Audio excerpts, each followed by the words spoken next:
नमस्कार दोस्तों, चलिए जानते हैं राजस्थान की फटाफट 25 बड़ी खबरों को सिर्फ 10 मिनट में। लेकिन उससे पहले आप यह वीडियो किस जगह से देख रहे हैं हमें कमेंट में जरूर बताएं। राजस्थान पटवारी परीक्षा में लड़कियों को चेतावनी दी गई है कि परीक्षा हॉल में झुमके, कंगन और जीन्स जैसी पहनावे की वजह से परेशानियों का सामना करना पड़ सकता है। अधिकारियों ने स्पष्ट किया कि ये गलतियां छात्रों के लिए अनुचित मानी जाएंगी, इसलिए सभी को नियमों का पालन करना जरूरी है। परीक्षा में किसी भी तरह की अनियमितता या नियम उल्लंघन से रोकने के लिए ये दिशा निर्देश जारी किए गए हैं ताकि परीक्षा निष्पक्ष और व्यवस्थित तरीके से संपन्न हो सके। मुख्यमंत्री भजन लाल शर्मा ने श्री कृष्ण जन्माष्टमी के अवसर पर गोविंद देव जी के दर्शन कर प्रदेशवासियों की खुशहाली और समृद्धि की प्रार्थना की। इस दौरान उन्होंने भगवान से राजस्थान के लोगों के लिए सुख, शांति और खुशहाली बनाए रखने की कामना की। इस मौके पर उन्होंने धर्म और परंपराओं का महत्व भी बताया और सभी से आह्वान किया कि वे मिलजुल कर त्योहार की खुशी को बढ़ाएं और समाज में भाईचारे की भावना बनाए रखें। जयपुर का एक करोड़पति चोर सामने आया है जिसने चोरी किए गए पैसों से अपनी जिंदगी को बेहतर बनाने की कोशिश की। उसने YouTube से कई ट्रिक्स और योजनाएं सीखकर अपनी चोरी की तकनीकें विकसित की थीं। पुलिस ने बताया कि चोर ने अपने करियर को आगे बढ़ाने के लिए चोरी का सहारा लिया, लेकिन अब वह पकड़ में आ गया है। इस मामले ने लोगों को सचेत किया है कि गलत रास्ता कभी भी सही परिणाम नहीं देता। जैसलमेर के जलालुद्दीन ने उपराष्ट्रपति पद के लिए अपना नामांकन दाखिल कर दिया है। उन्होंने चुनावी मैदान में उतरने का निर्णय लिया है और जनता से समर्थन की उम्मीद जताई है। उम्मीदवार ने कहा कि उनका उद्देश्य समाज और देश के लिए काम करना है और वे अपने निर्वाचन क्षेत्र के लोगों के लिए बेहतर नीतियों को लागू करना चाहते हैं। उनका नामांकन चुनावी प्रक्रिया को और रोमांचक बना रहा है। जालौर में लूणी नदी में अचानक बाढ़ आ गई है, जिससे कई गांव पूरी तरह से जलमग्न हो गए हैं। लोगों के घरों में पानी घुस गया और वे अपने घरों में कैद हो गए हैं। सभी रास्ते बंद होने की वजह से राहत कार्य में कठिनाई हो रही है। प्रशासन ने राहत और बचाव टीमों को मौके पर भेजा है और लोगों से सुरक्षित स्थानों पर रहने की अपील की है। इस प्राकृतिक आपदा से प्रभावित ग्रामीणों को मदद पहुंचाने के प्रयास जारी हैं।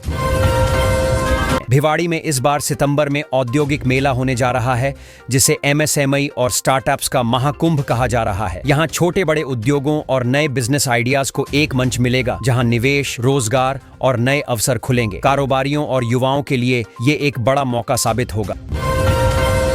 उदयपुर और चित्तौड़गढ़ में लगातार बारिश से हालात खराब हो गए हैं। सड़कें दरिया जैसी बन गई हैं, जिससे लोगों की आवाजाही मुश्किल हो गई है। जयपुर समेत 24 जिलों में मौसम विभाग ने अलर्ट जारी कर दिया है। प्रशासन ने लोगों को सतर्क रहने और अनावश्यक बाहर निकलने से बचने की अपील की है।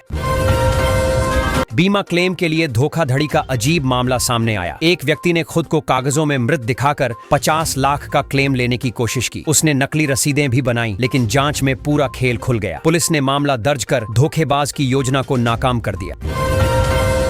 राजस्थान के एक शहर में अब सड़क पर कचरा फेंकने वालों की खैर नहीं। नगर निगम ने नया नियम बनाया है, जिसके तहत सड़क पर कचरा फेंकते ही चालान कट जाएगा। इसका उद्देश्य शहर को स्वच्छ रखना और लोगों में जिम्मेदारी की भावना जगाना है। अब सफाई व्यवस्था और सख्त होगी। मकान तोड़ने के दौरान कुछ युवकों ने विस्फोटक सामग्री का इस्तेमाल कर दिया, लेकिन जैसे ही पुलिस वहां पहुंची, वो लोग भाग खड़े हुए। इस घटना से इलाके में दहशत फैल गई और लोगों ने तुरंत प्रशासन को इसकी सूचना दी। फिलहाल पुलिस जांच में जुटी है कि आखिर इसमें कौन कौन शामिल था।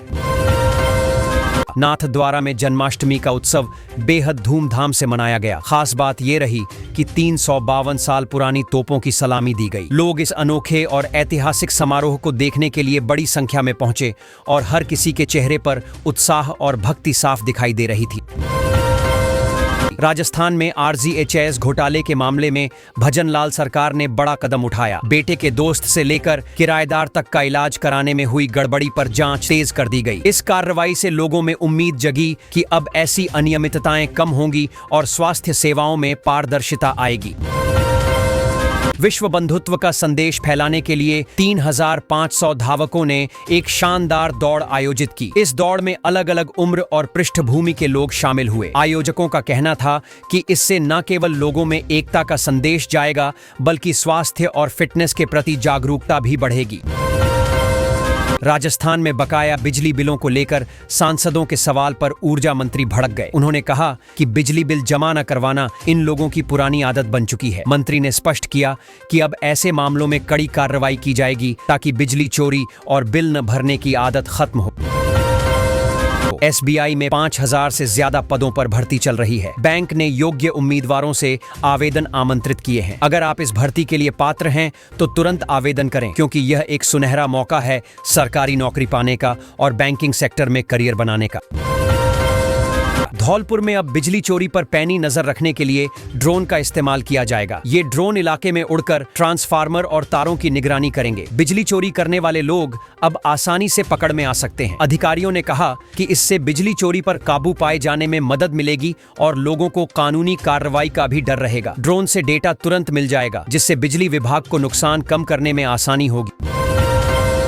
राजस्थान के भक्तों के लिए एक खास खबर है। गंगोत्री से लगभग 1000 किलोमीटर का लंबा सफर करके गंगा जल लाया गया। सावन के महीने में भक्तों ने भगवान शिव की पूजा अर्चना के लिए यह गंगा जल प्रयोग किया। यह भक्ति का तरीका बहुत ही अनूठा है, क्योंकि लोग इतना लंबा सफर तय करके सिर्फ अपने श्रद्धा भाव को दिखा रहे हैं। स्थानीय मंदिरों में इस जल का अभिषेक करके लोग अपनी इच्छाओं की पूर्ति की कामना कर रहे हैं।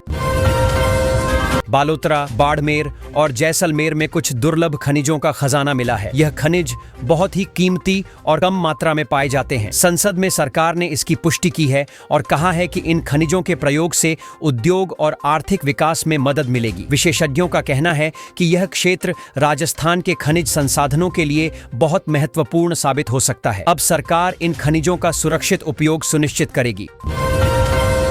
जयपुर रेंज के IG ने खाटू श्यामजी मंदिर में पूजा अर्चना की और मंदिर की व्यवस्थाओं का जायजा लिया। वीडियो में देखा जा सकता है कि उन्होंने पुलिस अधिकारियों को निर्देश दिए कि भक्तों की सुरक्षा और व्यवस्था में कोई कमी न रहे। उन्होंने कहा कि मंदिर में साफ सफाई और सुरक्षा के साथ साथ लोगों के भ्रमण को भी सहज बनाना जरूरी है। पुलिस अधिकारियों को हर संभव मदद करने का निर्देश दिया गया है। चित्तौड़गढ़ किले में स्थित गौमुख कुंड महादेव मंदिर साल भर प्राकृतिक जलाभिषेक के लिए जाना जाता है। सावन के महीने में यह मंदिर विशेष रूप से आकर्षक हो जाता है। भक्त यहाँ भगवान शिव की पूजा के लिए आते हैं और प्राकृतिक जलाभिषेक में अपनी श्रद्धा व्यक्त करते हैं। यह जगह न सिर्फ धार्मिक दृष्टि से बल्कि प्राकृतिक सौंदर्य के लिए भी प्रसिद्ध है। मंदिर के शांत वातावरण में लोग अपने मन की शांति अनुभव करते हैं। आम आदमी पार्टी ने अचानक राजस्थान संगठन को भंग कर दिया है। पार्टी ने कहा कि नए सिरे से संगठन की संरचना बनाएंगे ताकि संगठन में कामकाज और निर्णय प्रक्रिया बेहतर तरीके से हो। इस फैसले से पार्टी कार्यकर्ताओं में हलचल मची है और लोग भविष्य में होने वाले बदलावों को लेकर चर्चा कर रहे हैं। इसका असर आगामी चुनावों पर भी पड़ सकता है, क्योंकि स्थानीय स्तर पर संगठन की मजबूती अब फिर से स्थापित करनी होगी। क्रिकेटर आवेश खान अपने परिवार के साथ ख्वाजा गरीब नवाज की दरगाह पहुंचे। वहां उन्होंने हाजिरी दी और जायरीनों को लंगर परोसा। उनकी इस पहल ने वहां आए लोगों के बीच खासा उत्साह और श्रद्धा का माहौल बनाया। आवेश खान ने कहा कि धर्म और सेवा भाव से जुड़े होने से मन को शांति मिलती है। परिवार के साथ उनकी यह यात्रा लोगों को प्रेरित कर रही है। मशहूर यूट्यूबर एल्विश यादव के घर पर अचानक ताबड़तोड़ फायरिंग हुई। इस घटना के बाद इलाके में हड़कंप मच गया और लोग डर के मारे घरों में छिप गए। पुलिस तुरंत मौके पर पहुंची और जांच शुरू कर दी है। शुरुआती जानकारी के अनुसार हमलावरों की पहचान की जा रही है और सुरक्षा बढ़ा दी गई है। यह घटना सोशल मीडिया पर भी तेजी से वायरल हो रही है। भिवाड़ी में सितंबर में MSME और स्टार्टअप्स का बड़ा औद्योगिक मेला होने जा रहा है। इस मेला में देश भर के छोटे और मझोले उद्योग के लोग अपने उत्पादों और इनोवेशन को प्रदर्शित करेंगे। मेले का उद्देश्य व्यापारिक अवसर बढ़ाना और नई तकनीकों से जुड़ी जानकारी देना है। आयोजक उम्मीद कर रहे हैं कि यह मेला उद्योग जगत के लिए बहुत उपयोगी साबित होगा। पूर्व प्रधानमंत्री अटल बिहारी वाजपेयी को याद किया गया। उनके योगदान और राजनीति में दिए गए महत्वपूर्ण निर्णयों को लोगों ने सम्मानित किया। देश भर में उनके जीवन और उपलब्धियों को याद करते हुए कई कार्यक्रम आयोजित किए गए। विचार और नेतृत्व आज भी लोगों के लिए प्रेरणा का स्रोत हैं। यह स्मरण समारोह भावनात्मक और प्रेरणादायक रहा। सांवलिया सेठ मंदिर में हाल ही में दान देने वालों की संख्या ने नया रिकॉर्ड बना दिया है। लोग अपनी श्रद्धा और भक्ति के चलते बड़ी संख्या में मंदिर पहुंचे। मंदिर प्रशासन ने बताया कि इससे धार्मिक आयोजन और भजन संगीत कार्यक्रमों में भी बेहतर सुविधाएं उपलब्ध कराई जाएंगी। स्थानीय लोगों का कहना है कि इस तरह का उत्साह मंदिर की गरिमा और समाज में सहयोग की भावना को और बढ़ाता है। वास्तव में यह रिकॉर्ड सबके लिए प्रेरणादायक है। दिल्ली और हिमाचल प्रदेश में पिछले कुछ दिनों से झमाझम बारिश हो रही है। मौसम विभाग ने चेतावनी जारी की है कि लोगों को सावधानी बरतनी चाहिए। सड़क और यातायात प्रभावित हो सकते हैं, इसलिए लोग यात्रा में देरी और जलभराव से बचें। राजस्थान समेत अन्य राज्यों में भी अलर्ट जारी किया गया है। किसान और आम लोग अपने खेत और घर सुरक्षित रखने के उपाय कर रहे हैं।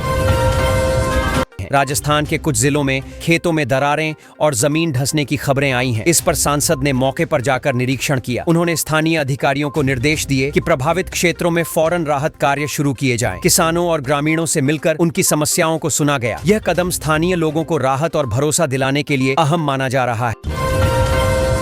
राजस्थान में अगले सप्ताह भी भारी बारिश का अनुमान है। मौसम विभाग ने लोगों से सावधानी बरतने और निचले इलाकों में सुरक्षित रहने को कहा है। नदी नालों के पास रहने वाले लोग सतर्क रहें। प्रशासन भी आपदा प्रबंधन के लिए तैयार है। यह लगातार बारिश का दौर कृषि और जल स्रोतों के लिए लाभकारी होने के साथ साथ सतर्कता की जरूरत भी बढ़ा रहा है। मेड़ता में धार्मिक पर्यटन को बढ़ावा देने के लिए नई योजनाओं की शुरुआत की गई है। इनमें मंदिरों, तीर्थ स्थलों और सांस्कृतिक कार्यक्रमों को जोड़कर पर्यटकों के लिए बेहतर सुविधाएं उपलब्ध कराई जाएंगी। स्थानीय व्यवसायियों और हस्तशिल्पियों को भी इससे लाभ मिलेगा। प्रशासन का कहना है कि इससे पर्यटन और अर्थव्यवस्था दोनों को नई दिशा मिलेगी। लोग और श्रद्धालु नई योजनाओं से उत्साहित हैं। मुख्यमंत्री भजनलाल शर्मा ने कहा कि किसानों का विकास ही देश का विकास है। उन्होंने जोर देकर कहा कि जब तक किसान खुशहाल नहीं होंगे तब तक देश की तरक्की अधूरी रहेगी। उन्होंने किसानों की आय बढ़ाने और उनके लिए नई योजनाओं को लागू करने पर भी विशेष ध्यान देने की बात कही। लोगों को समझाया कि कृषि ही हमारी अर्थव्यवस्था की रीढ़ है।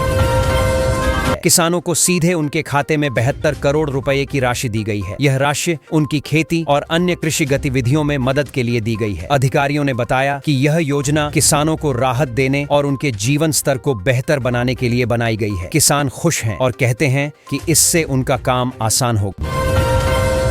भारत में मक्का की खेती में इस साल वृद्धि हुई है। विशेषज्ञों का कहना है कि इससे मक्का की कीमतों में गिरावट आने की संभावना है। किसानों और व्यापारी इससे जुड़े फैसलों पर नजर रख रहे हैं। इस स्थिति से आम जनता के लिए मक्का सस्ता हो सकता है। मौसम और उत्पादन के हिसाब से बाजार की स्थिति बदल सकती है। झोटवाड़ा को 152 करोड़ रुपए की ट्रैफिक सुधार योजना मिली है। इससे शहर में यातायात व्यवस्था बेहतर होगी और लोगों को सुविधा मिलेगी। अधिकारियों ने बताया कि नई सड़कें और मार्ग, स्मार्ट सिग्नल और पार्किंग व्यवस्था इस योजना में शामिल है। नागरिक उम्मीद कर रहे हैं कि यह सुधार उनकी यात्रा को आसान और सुरक्षित बनाएगा। मुख्यमंत्री जब भी कृष्ण पूजा करते हैं तो उनके साथ बरसात भी आ जाती है। लोग इसे एक शुभ संकेत मानते हैं। इस बार भी उन्होंने गोविंद देव जी के दर्शन किए और पूजा अर्चना की। स्थानीय लोग और श्रद्धालु भी उनकी भक्ति में शामिल हुए। मुख्यमंत्री का यह धार्मिक उत्साह समाज में विश्वास और सकारात्मक ऊर्जा बढ़ाता है। राजस्थान में मौसम का मिजाज अलग अलग नजर आ रहा है। कुछ इलाकों में तेज धूप पड़ रही है, वहीं कुछ हिस्सों में मूसलाधार बारिश हो रही है। किसान, आम लोग और पर्यटक मौसम के अनुसार अपनी दिनचर्या बदल रहे हैं। मौसम विभाग ने लोगों से सतर्क रहने और जरूरत पड़ने पर सुरक्षा उपाय अपनाने की सलाह दी है। सीकर केस में सांसद अमराराम और अन्य 19 लोगों को आरोप मुक्त कर दिया गया है। अदालत ने सभी के खिलाफ लगाए गए आरोपों को खारिज कर दिया। इस फैसले के बाद स्थानीय लोग और समर्थक राहत महसूस कर रहे हैं। सांसद ने भी कहा कि न्यायिक प्रक्रिया में विश्वास बनाए रखना जरूरी है। इस निर्णय से उनकी साख और समर्थन और मजबूत हुआ। राजस्थान सेवा सदन की वार्षिक आम सभा का आयोजन सफलतापूर्वक किया गया। इसमें सदस्यों ने वर्ष भर की गतिविधियों और योजनाओं की समीक्षा की। प्रशासन ने बताया कि भविष्य में सदस्यों के लिए और बेहतर कार्यक्रम और सुविधाएं उपलब्ध कराई जाएंगी। सदस्यों और अतिथियों ने इस आयोजन की तारीफ की। चंबलपाली पुल पर भारी वाहनों की आवाजाही पर प्रतिबंध लगाया गया है। अधिकारियों ने बताया कि पुल की सुरक्षा और संरचना को ध्यान में रखते हुए यह कदम उठाया गया। भारी वाहनों के लिए वैकल्पिक मार्ग सुझाए गए हैं। लोग और ट्रक ड्राइवर नियमों का पालन कर सुरक्षित यात्रा कर रहे हैं। पिछले साल राजस्थान में कुल 650 करोड़ रुपए के चालान काटे गए। आंकड़ों के अनुसार 65% चालान युवा ड्राइवरों के खिलाफ थे। अधिकारियों ने कहा कि यह सड़क सुरक्षा और नियमों का पालन सुनिश्चित करने के लिए किया गया। युवा ड्राइवरों को और जागरूक करने की आवश्यकता बताई जा रही है। RGHS योजना में बड़ा घोटाला सामने आया है। हेल्दी मरीजों को गलत और खतरनाक दवाएं दी गईं, जिससे उनकी सेहत पर गंभीर असर पड़ा। अधिकारियों ने मामले की जांच शुरू कर दी है और दोषियों के खिलाफ सख्त कार्रवाई की तैयारी कर रहे हैं। आम जनता में इस घोटाले को लेकर चिंता और रोष है। स्वास्थ्य सुरक्षा के लिए सुधार की आवश्यकता अब और भी बढ़ गई है। राजस्थान पुलिस ने हथियार तस्करों के नेटवर्क को ध्वस्त किया है। इस कार्रवाई में अवैध सप्लाई चेन का खुलासा हुआ। पुलिस ने कई गिरफ्तारियां की हैं।